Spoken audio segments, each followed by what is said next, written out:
Hello all, welcome back to our channel. అందరూ ఎలా ఉన్నారు? నేనైతే చాలా బాగున్నా. ఈరోజు వీడియో ఏంటంటే నేను చేపల పులుసు చేశాను. చాలా యమ్మీగా ఉంది.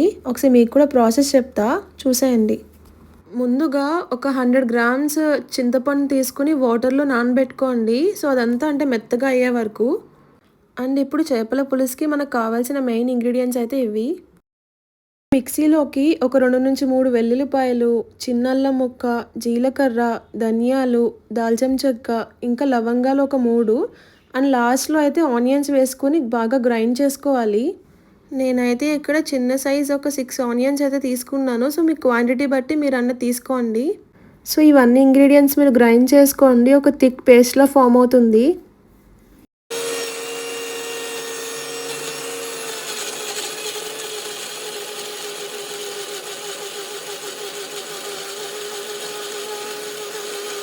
సో పేస్ట్ అన్నది ఈ విధంగా రావాలి, చాలా థిక్గా.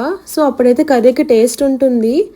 అండ్ ఇప్పుడు ఒక కడాయి పెట్టుకొని ఒక 5 to 6 టేబుల్ స్పూన్స్ అయితే ఆయిల్ వేసుకోండి. సో ఆయిల్ కొంచెం హీట్ అయ్యాక మనం ఇందాక గ్రైండ్ చేసుకున్న పేస్ట్ అన్నది ఈ ఆయిల్లోకి వేసేయాలి.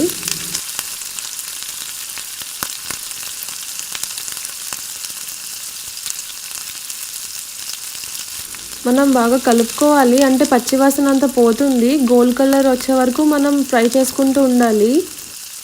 ఇక్కడ నేను చూపిస్తున్న విధంగా అయితే ఫ్రై అవ్వాలి. అండ్ ఫ్రై అయిన దాంట్లోకి ఒక 6-8 పచ్చిమిరపకాయలు, కరివేపాకు వేసుకొని బాగా కలపండి. అండ్ ఇప్పుడు ఇందులోకి ఒక టేబుల్ స్పూన్ పసుపు, అలానే 5 to 6 టేబుల్ స్పూన్స్ కారం. కారం కూడా ఆప్షనల్ అండి. కొంచెం ఫిష్ కర్రీకి కారం అనేది చాలా ఎక్కువ పడుతుంది. అండ్ ఆల్సో నేను ఇక్కడ 2 టేబుల్ స్పూన్స్ ఉప్పు వేసుకున్నాను. ఉప్పు మీరు చూసుకుని వేసుకోండి, మళ్ళీ ఎక్కువ అయిపోతే కర్రీ మొత్తం పాడైపోతుంది. ఇప్పుడు ఇది బాగా కలుపుకోవాలి. సో ఆ పేస్ట్కి ఉప్పు కారం అన్నది మంచిగా పడుతుంది. ఒక 2 minutes ఫ్రై చేసుకోవాలి. ఈ ఫ్రై చేసుకున్న దాంట్లోకి మనం నానబెట్టుకున్న చింతపండు పులుసు వేసేసి బాగా కలుపుకోవాలి. చూడండి, ఇక్కడ నేను చూపిస్తున్నట్టు ఈ విధంగా పులుసు అన్నది బాగా మరిగించుకోవాలి.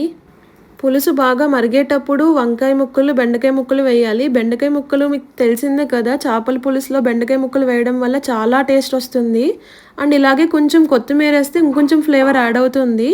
నాకు ఇక్కడ సాల్ట్ అన్నది ఇందాక సరిపోలేదు. సో అందుకు నేను కొంచెం సాల్ట్ అండ్ కారం అయితే వేసాను.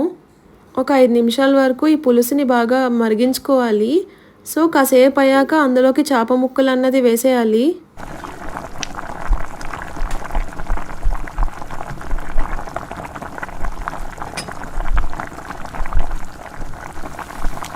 చేప ముక్కలు వేసిన తర్వాత ఈ పులుసు అన్నది బాగా ఉడకాలి.